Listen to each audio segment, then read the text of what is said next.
Hello friends, മഴതോരും മുമ്പ് സീരിയലിൻ്റെ ഇന്നത്തെ എപ്പിസോഡ് എന്താണെന്ന് നമുക്ക് നോക്കാം. അങ്ങനെ നമ്മുടെ ബാലേട്ടൻ സ്റ്റാൻലിയെ വിളിക്കുന്നുണ്ട്. സ്റ്റാൻലി ഫോൺ എടുത്തിട്ട് ചോദിക്കുന്നുണ്ട്, ഗുഡ് ഈവനിങ് മിസ്റ്റർ മേനോൻ, എന്താണ് പറയാനുള്ളത്? താങ്കൾ പറഞ്ഞോളൂ.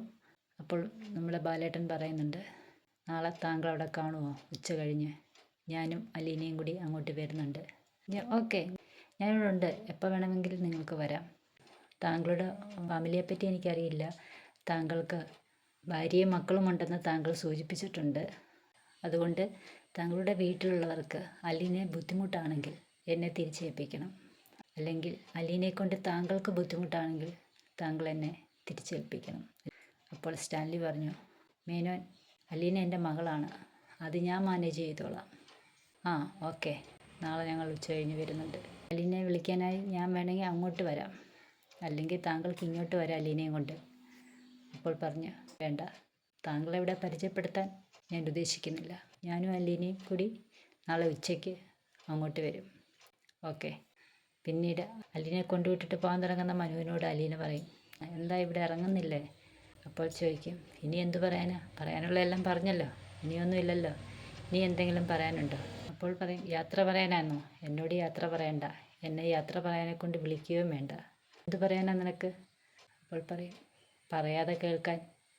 ഞാനിവിടെ ഇറങ്ങി എല്ലാവരോടും ചിരിച്ച് സംസാരിച്ച് നീ ഇട്ട് തരുന്ന ചായയും കുടിച്ച് കുറച്ചു നേരം അവിടെ ഇരിക്കുക, ഇരുന്നിട്ട് പോവുക, ഇതെല്ലാം നീ ഉദ്ദേശിച്ചത്. അപ്പോൾ പറയാതെ കേൾക്കാനും അറിയാം അല്ലേ എന്ന് പറഞ്ഞിട്ട് അവർ രണ്ടുപേരും കൂടെ ഇറങ്ങുന്നുണ്ട്. ഇറങ്ങിയിട്ട് വാതിലിലെത്തുമ്പം മനു ആണെങ്കിൽ കയ്യെ പിടിക്കും. അപ്പോൾ ചോദിക്കും, എന്താ? എന്നെങ്കിലും ഒരിക്കൽ നമുക്കിതുപോലെ കയറി വരേണ്ടതല്ലേ ഇവിടേക്ക്? അപ്പോൾ അതിൻ്റെ മുൻപുള്ള ഒരു റിഹേഴ്സലായിക്കോട്ടെ.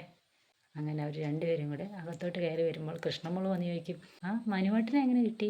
അലീന ചേച്ചി ശരണ്യെ കാണാൻ പോയതല്ലായിരുന്നോ? അപ്പോൾ മനു പറയും, അലീന ശരണ്യയുടെ വീട്ടിൽ പോയിട്ട് വന്നപ്പോഴേ കാക്ക മാമ്പഴം കൊത്തിയിടുന്നത് പോലെ എന്നെ അവിടെ റോഡിൽ കൊത്തിയിട്ടേക്കുന്നു. അപ്പോഴാണെങ്കിൽ അലീന എടുത്തോണ്ട് വന്നതാ. അപ്പോൾ ബാലേട്ടൻ പറയും ഇറങ്ങി വന്നിട്ട്, ആ നീ ഉദ്ദേശിച്ച പോലെ എല്ലാവരോടും യാത്ര പറഞ്ഞോ എന്ന് അലീനയോട് ചോദിക്കും. ആ പറഞ്ഞു.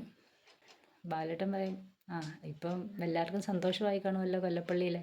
എല്ലാവർക്കും അവിടെ സന്തോഷമായിട്ടില്ല. അവിടെ സന്തോഷമായിട്ടുള്ള രണ്ട് വ്യക്തികളേ ഉള്ളൂ, ഒന്നെൻ്റെ അമ്മ, ഒന്ന് ആൻറ്റി എന്ന് മനു പറയും. നമ്മുടെ ബബിതയെ വൈജ വിളിച്ചിട്ട് ഫോൺ എടുക്കാൻ ലേറ്റായപ്പം, നീ എന്താടി ഫോൺ എടുക്കാത്തത്? അവളെവിടെ പോകുന്നത് എന്നൊക്കെ ഇങ്ങനെ ചോദിച്ച് ഷൗട്ട് ചെയ്യുന്നുണ്ട്.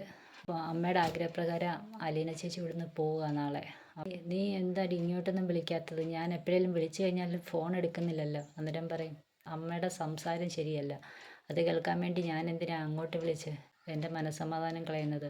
അത് ശരി, എനിക്കങ്ങനെ ആരോടെയും സൂചിപ്പിച്ച് പറയാൻ അറിയത്തില്ല, അതൊക്കെ നിൻ്റെ അച്ഛനെ അറിയത്തുള്ളൂ.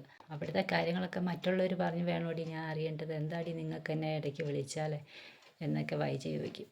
നാളെ അലീന ചേച്ചി പോവാം അമ്മയുടെ ആഗ്രഹപ്രകാരം. ഇനി അമ്മ ഇങ്ങോട്ട് വന്നാലും ഇതൊക്കെ തന്നെ അല്ലേ അമ്മയുടെ സ്വഭാവം എന്ന് പറയും. എന്തായാലും എനിക്ക് നല്ല മക്കളെയാണ് കിട്ടിയേക്കുന്നത്. അമ്മ തന്നെ ഒന്ന് ഓർത്ത് നോക്കൂ, പഴയ കാര്യങ്ങൾ എന്തെങ്കിലും നല്ലത് ചെയ്തിട്ടുണ്ടോ എന്ന്. അതുകൊണ്ടായിരിക്കും ഞങ്ങളെ പോലുള്ള നല്ല മക്കളെ കിട്ടിയത് എന്ന് പറയും. അപ്പോൾ വൈജ പറയും, നീ എന്താടി അങ്ങനെ സംസാരിച്ചേ? അന്നേരം ബബിത പറയും, ഒരാളുടെ സന്തോഷം എങ്ങനെ ഇല്ലാതാക്കണമെന്ന് അമ്മയ്ക്ക് മാത്രമേ അറിയൂ എന്ന് പറയും. നീ എന്തുവരെ ഇങ്ങനെ സംസാരിക്കുന്നതെന്ന് ചോദിച്ചുകൊണ്ട് ഷൗട്ട് ചെയ്യുമ്പോൾ ബബിതയെ നീ ഫോൺ വെച്ചിട്ടിങ്ങനെ ദേഷ്യപ്പെട്ട് അവിടെ അങ്ങിരിക്കും.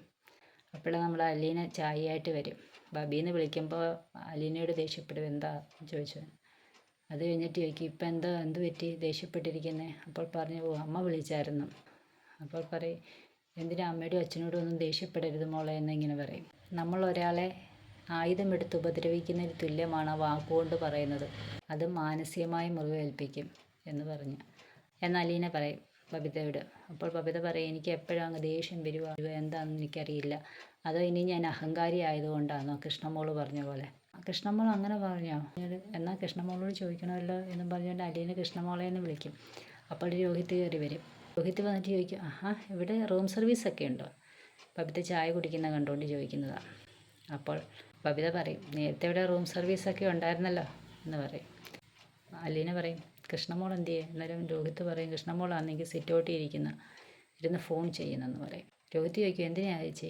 കൃഷ്ണമോള് പറഞ്ഞെന്ന ബബിത അഹങ്കാരിയാണെന്ന്.